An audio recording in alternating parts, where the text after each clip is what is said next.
Hey cultivators, what's up? Welcome back to the Cultivar Nexus, your go-to spot for all things cannabis cultivation. Today, we're diving into a super easy, budget-friendly way to boost your grow room's CO2 levels using just sugar water and yeast. Yep, it's that simple. Let's go ahead and get on into it. So here's what you're gonna need to get this set up. You're gonna need a 1 gallon jug, a 20-ounce bottle, both with their lids. Also, the 20-ounce bottle should be filled halfway with water. Some sugar, white or brown, will work fine. Some tubing, some scissors, some yeast, and gaskets, they're not required. And lastly, a drill to poke some holes. Now real quick, here's what's happening. Yeast feeds on sugar and breaks it down through a process called fermentation, releasing two things, alcohol and carbon dioxide. The CO2 is what our plants love during vegetative and flowering stages, especially when we're pumping them full of light and nutrients. So, more CO2 equals better growth potential. Now let's go back to the video. Now that we've gotten the requirements taken care of, let's go ahead and set up the fermentation vessel. So we're gonna take our 1 gallon jug and we're gonna put a funnel in there. And now we're gonna get our water temperature just right. The water should be warm, but not hot. It should feel like bath water.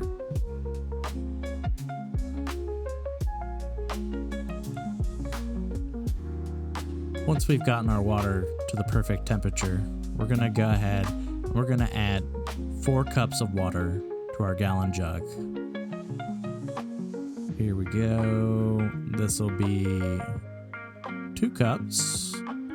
We'll fill this up one more time to make it 4. Now, this doesn't have to be perfect. We can be a little bit sloppy.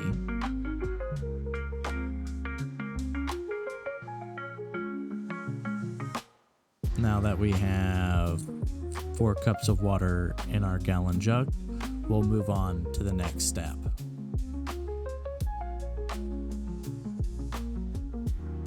Now, what we're going to want to do is dry out our measuring container and also our funnel. We'll be handling sugar, so we don't want the sugar to stick to the sides.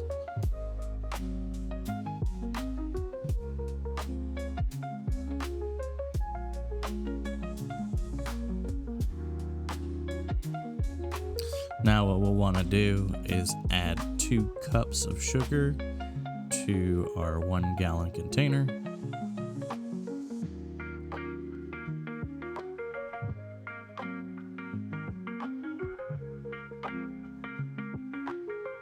Now that we have 2 cups, let's add it to the container.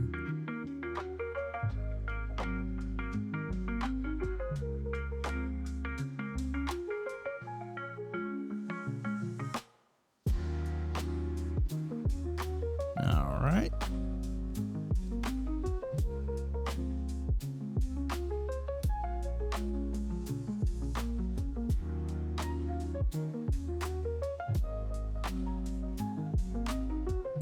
Now put the lid on and we're going to shake it up thoroughly.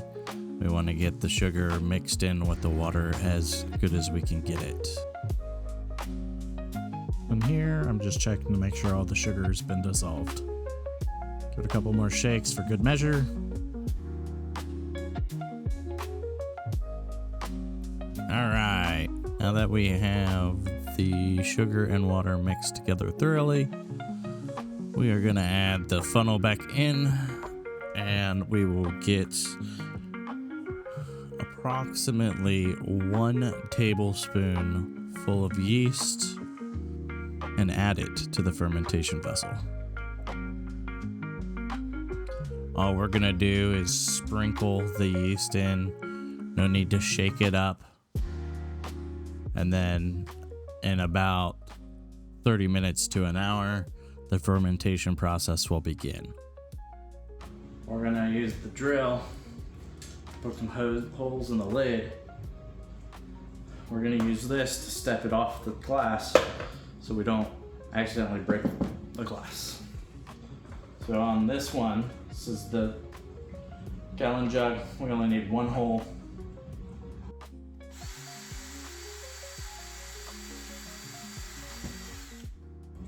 Just like that.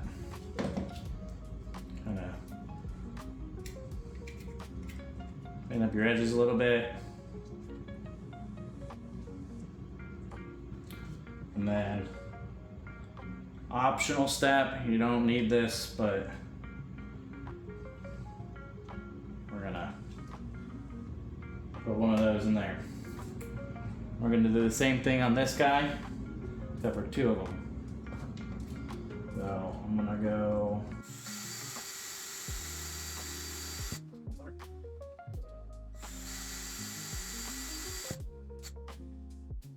So we don't need that guy anymore. This one pour a little bit. We should be all right. This will be the one that we're gonna use for the outlet, so it's not gonna affect it that much. But we're gonna clean it up.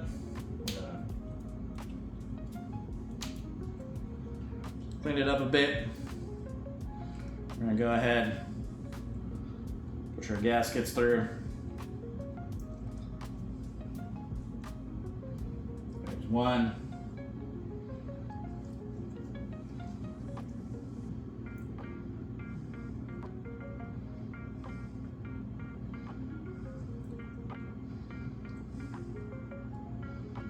There's gasket number 2.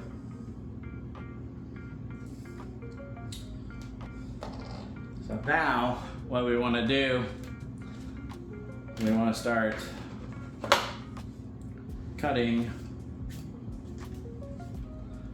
our tube to length. So what I'm wanting to do is be able to basically run this down to the bottom there. So I'll pinch my tube, grab my scissors, I'll cut my tube. Then we'll get the tube wet, because it's going to be a tight fit, and we're going to push the tube through the lid.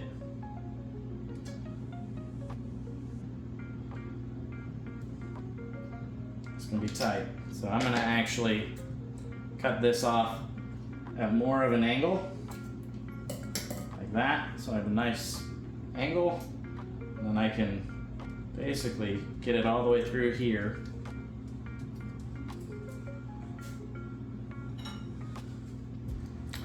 Take something to grab it, poke it through, come on this side, grab the plastic and just pull it through a little bit, just like that.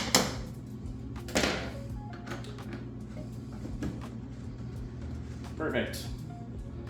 Now we need to do the same thing, but on this guy. I'm gonna do the same thing. I'm gonna make a nice sharp edge, like that. I'm gonna poke it through. Well, first things first, let's get it wet. Then we'll poke it through. Come on this opposite side. Grab my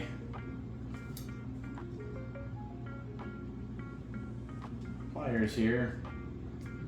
Hopefully dikes, but I will pull this guy down.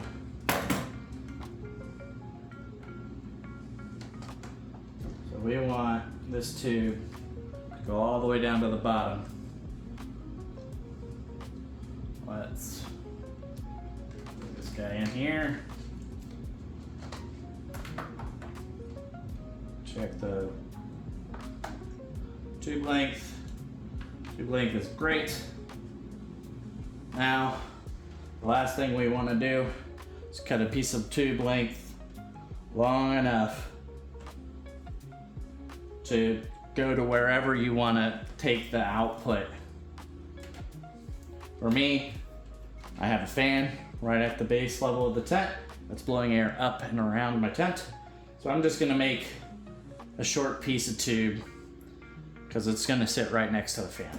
I don't need to take it anywhere. But if you don't have a fan, you'll want to put this towards the top of your tent because CO2 is denser than air.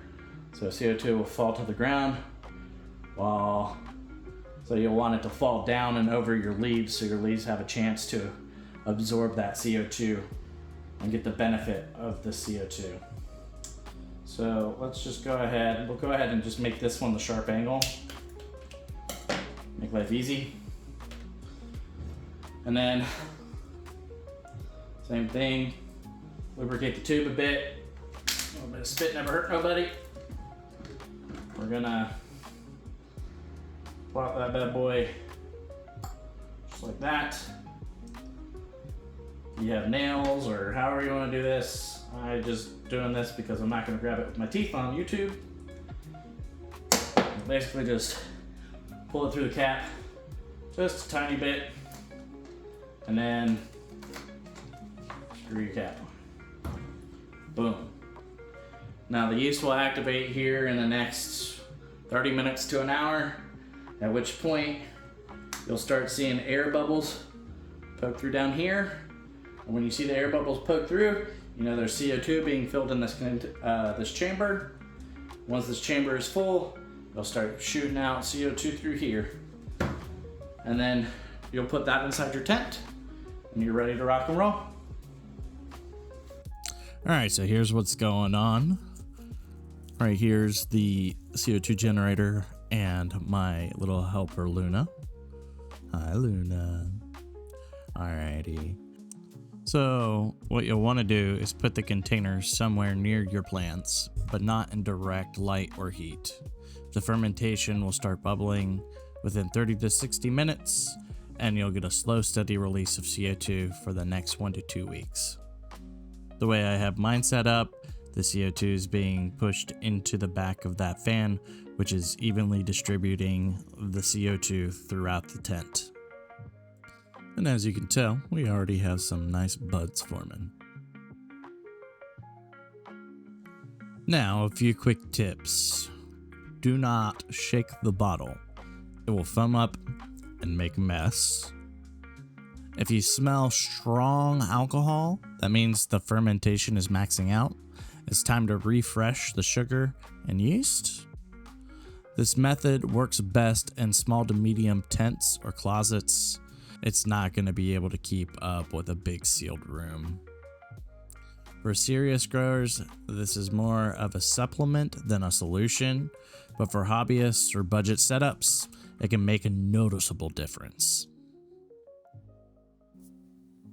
And that's it. DIY CO2 for your grow using sugar and yeast. Cheap, simple, totally worth trying out. If you found this helpful, hit the like button, subscribe for more grow tips, and drop a comment if you've used this method or if you have your own CO2 hacks to share. Thanks again for watching Cultivar Nexus. Keep growing smart, and I'll see you in the next one.